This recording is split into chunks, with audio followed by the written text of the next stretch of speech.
ये जो आप नीचे वीडियो देख रहे हैं जिला बागपत की है। एक मौलाना की जिसके परिवार में 4 लोगों की हत्या की गई। देखिए किस तरीके से इन लोगों को मिला इंसाफ। देखिए इस वीडियो में।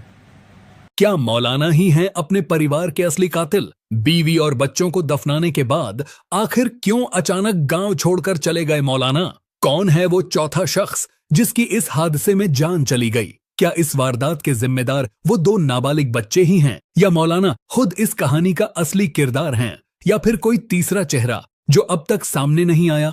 बताएंगे आपको हर सवाल का जवाब विस्तार और सबूतों के साथ। लेकिन उससे पहले अगर आप भी चाहते हैं कि मौलाना के परिवार को इंसाफ मिले तो इस वीडियो को लाइक करें और चैनल को सब्सक्राइब जरूर करें ताकि ये सच्चाई ज्यादा से ज्यादा लोगों तक पहुंच सके। उत्तर प्रदेश के बागपत जिले का गांव गांगनोली, एक गांव जो अब डर और सन्नाटे में डूबा है क्योंकि यहां जो हुआ उसने इंसानियत को हिला दिया। मौलाना इब्राहिम गांव की मस्जिद के इमाम, जिन्हें सब हाफिज साहब कहते थे।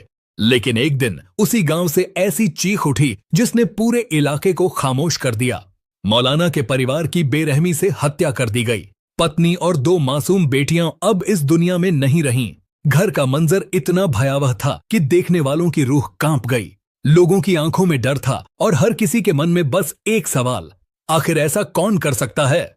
लेकिन जब सच्चाई सामने आई तो गांव में मातम और गहरा गया, क्योंकि यह वारदात किसी बाहरी ने नहीं बल्कि 2 नाबालिग बच्चों ने की थी, जिनकी उम्र 18 साल से भी कम थी। जी हां, वही बच्चे जो मौलाना के शिष्य थे, जो उनसे तालीम लेने उनके पास आते थे। पुलिस जब गांव पहुंची तो भीड़ ने रास्ता रोक लिया। लोगों का गुस्सा इतना था कि पुलिस पर हमला तक कर दिया गया। गाड़ियां तोड़ी गईं, अफसरों पर पत्थर फेंके गए और 29 लोगों के खिलाफ एफआईआर दर्ज करनी पड़ी। लेकिन पुलिस को शुरुआत में शक किसी और पर था, खुद मौलाना इब्राहिम पर, क्योंकि घटना के वक्त वो घर पर नहीं थे। पुलिस को लगा कहीं ये खुद का बनाया खेल तो नहीं। मौलाना को हिरासत में लिया गया। वो बार बार चिल्लाते रहे, सीसीटीवी देखो, मैंने कैमरे ऑन करके गए थे, मैं निर्दोष हूं। पुलिस ने जब कैमरे चेक किए तो हैरानी की बात यह थी, जिस कमरे में वारदात हुई उस कमरे का कैमरा बंद था, लेकिन बाहर गलियारे का कैमरा चालू था और उसी कैमरे ने पूरा केस पलट दिया। फुटेज में एक 16 साल का लड़का दिखा, कपड़े संदिग्ध स्थिति में थे। पुलिस ने उसे पकड़ा और पूछताछ में उसने वो कबूल कर लिया जिससे पूरे गांव के होश उड़ गए। लड़के ने कहा, हां, मैंने और मेरे साथी ने मौलाना के परिवार को मार डाला। जब वजह पूछी गई तो जवाब और भी चौंकाने वाला था।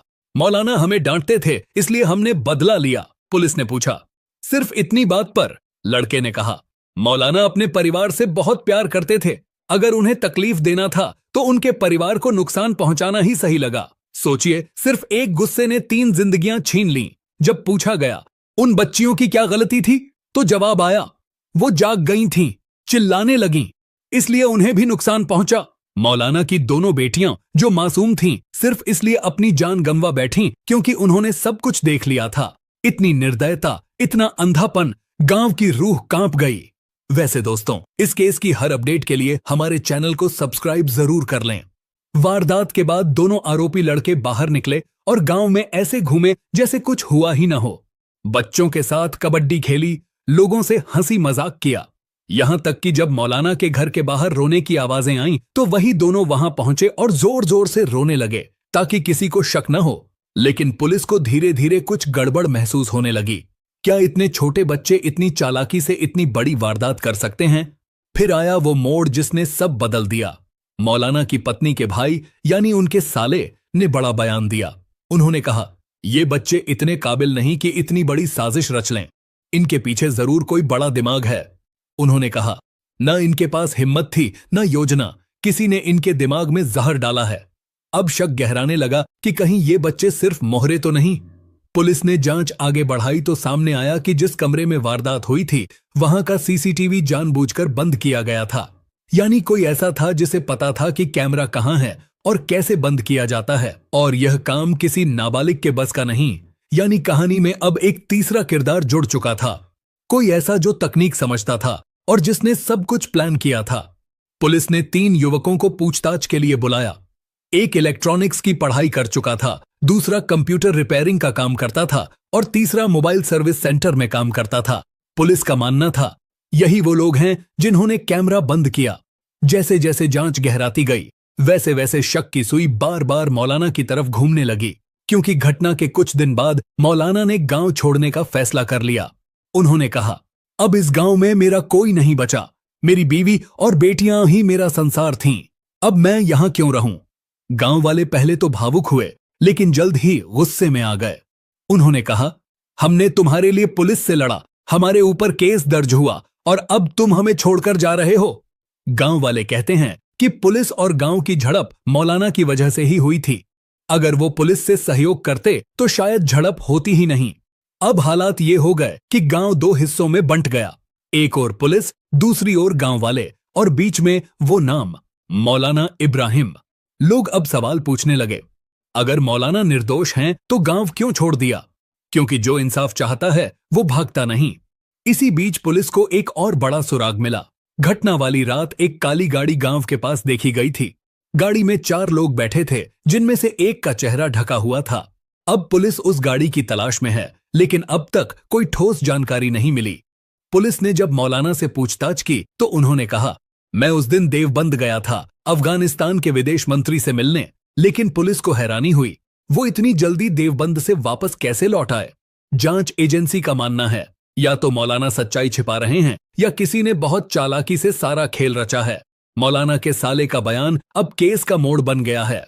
उन्होंने कहा, इन बच्चों को फंसाया जा रहा है, असली मास्टरमाइंड कोई और है। अब गांव में एक और चर्चा फैल गई, क्या वो तीसरा शख्स मौलाना के ही करीब था? कुछ कहते हैं शायद कोई पुराना दुश्मन, कुछ कहते हैं शायद कोई धार्मिक विवाद। उधर पुलिस ने सीबीआई जांच की मांग राज्य सरकार को भेज दी है, क्योंकि अब स्थानीय पुलिस भी मान चुकी है कि इस केस में कई परतें हैं। सीबीआई जांच का मतलब हर बयान, हर फुटेज, हर गवाह की दोबारा पड़ताल, हर झूठ की तह में जाकर सच निकालना। अब गांव की गलियों में बस एक ही चर्चा है, मौलाना निर्दोष हैं या वही इस सब के पीछे हैं। और दोस्तों, यहीं से इस केस की असली कहानी शुरू होती है, जहां हर चेहरा शक के घेरे में है, हर बयान एक नया मोड़ लाता है और हर दिन ये सवाल और गहरा होता जा रहा है, क्या ये ट्रिपल मर्डर सिर्फ बदले की वारदात थी या किसी ने इन बच्चों के जरिए एक बड़ी साजिश को अंजाम दिया। जब मौलाना ने गांव छोड़ने की बात कही तो गांव के लोग फूट फूट कर रो पड़े। कई औरतों ने कहा, मौलाना साहब आप मत जाइए, आपकी मस्जिद की अजान भी अब अधूरी लगेगी। लेकिन मौलाना का जवाब बेहद दर्दनाक था, अब इस गांव में मेरा कोई नहीं, मेरी बीवी इस राना और मेरी 2 बेटियां मेरी दुनिया थीं, अब मेरे लिए इस जगह में सिर्फ दर्द बचा है। मौलाना का यह कहना था कि जिस घर की हर दीवार में उनकी बच्चियों की आवाज गूंजती थी, अब वहीं दर्द के निशान रह गए हैं। वो कहते हैं, अब जब मैं उस कमरे में जाता हूं तो मुझे बस सन्नाटा सुनाई देता है, मेरी बच्चियों की मासूम हंसी अब भी मेरे कानों में गूंजती है। उन्होंने कुछ कपड़े, कुछ किताबें और अपने परिवार की तस्वीरें एक बैग में रखीं और गांव छोड़ दिया। गांव वालों ने बहुत रोका, यहां तक कि बागपत के सांसद ने भी कहा, हम आपको इंसाफ दिलवाएंगे, लेकिन आप मत जाइए। मगर मौलाना ने किसी की नहीं सुनी।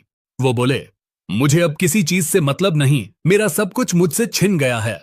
अब मैं अपने गांव सुन्ना, जिला शामली वापस जा रहा हूं। वो गांव जो कभी उनकी जन्मभूमि था, अब शरणस्थल बन चुका था। मौलाना के जाने के बाद गांगनोली गांव में माहौल और भी भारी हो गया। पुलिस ने जब गांव वालों पर एफआईआर दर्ज की तो नाराजगी और बढ़ गई।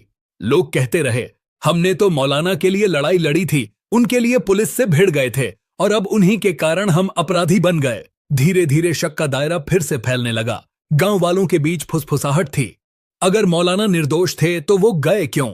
अगर वो सच बोल रहे थे तो सीबीआई जांच से डर क्यों रहे हैं? कुछ लोग खुलकर कहने लगे कि मौलाना के गांव छोड़ने के पीछे कोई डर नहीं, बल्कि कोई राज छिपा है। इसी बीच पुलिस को एक नई जानकारी मिली। पोस्टमार्टम रिपोर्ट में सामने आया कि मौलाना की पत्नी इस राना 5 महीने की गर्भवती थीं, यानी उनके पेट में पल रहा एक अजन्मा बच्चा भी उस दिन जीवन खो बैठा था। इस खुलासे के बाद मामला ट्रिपल मर्डर से बढ़कर क्वाड्रुपल केस बन गया। अब ये 4 जिंदगियों का मामला था, 3 जो इस दुनिया में थीं और 1 जो आने वाली थी। पुलिस अधिकारी ने कहा, इतनी निर्दयता हमने अपने करियर में बहुत कम देखी है। यह सिर्फ एक वारदात नहीं, अमानवीयता की हद है। मौलाना को जब यह बात बताई गई, वो वहीं बेहोश हो गए। फिर संभल कर बोले, मेरे बच्चे ने दुनिया देखी ही नहीं, मुझे उसके आने की खबर मिली थी बस 2 हफ्ते पहले। उनकी आंखों से आंसू बहते रहे। वो बार बार कहते रहे, मेरी दुनिया लूट ली गई, अब इंसाफ चाहिए। गांव वालों के लिए यह सुनना भी मुश्किल था।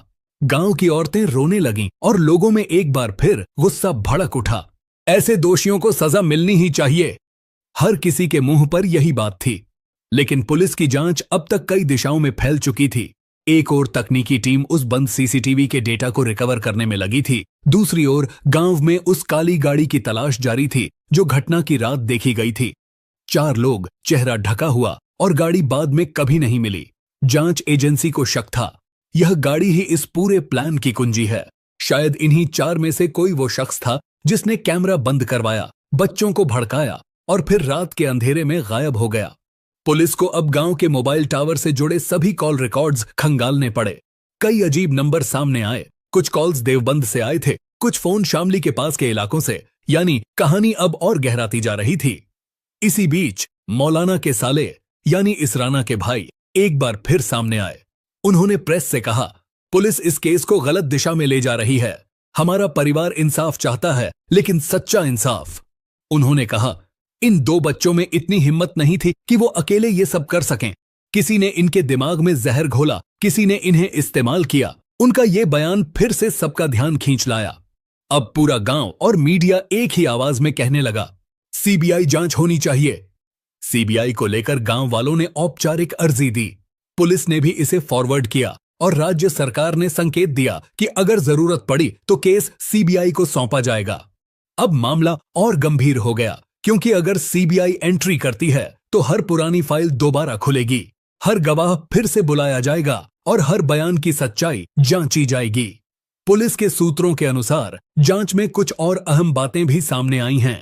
एक टेक्निकल रिपोर्ट में बताया गया कि सीसीटीवी को बंद करने के लिए एडमिन एक्सेस कोड इस्तेमाल हुआ था, जो केवल 2 लोगों को पता था, मौलाना और मस्जिद के तकनीकी केयरटेकर को।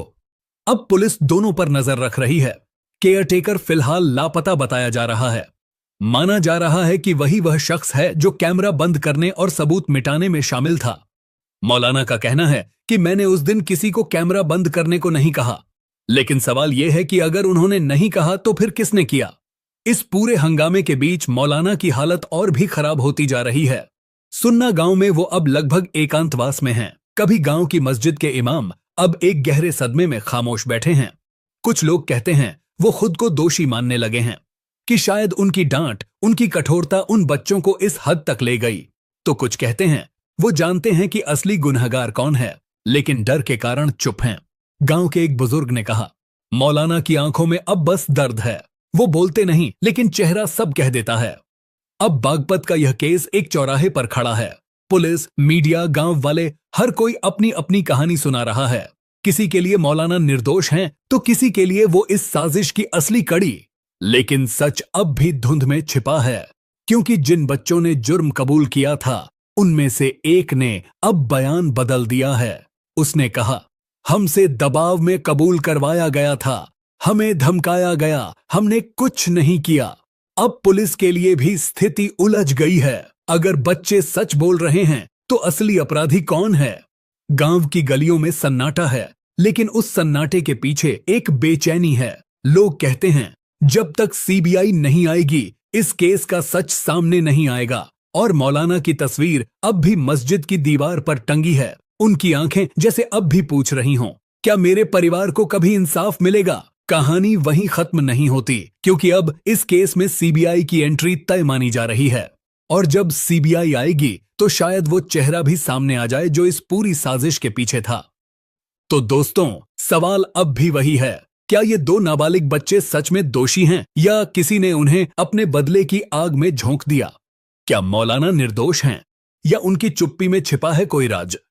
आपका क्या मानना है? क्या मौलाना के परिवार को कभी सच्चा इंसाफ मिलेगा, या ये केस भी कई अनसुलझे रहस्यों की तरह धीरे धीरे फाइलों में दफन हो जाएगा?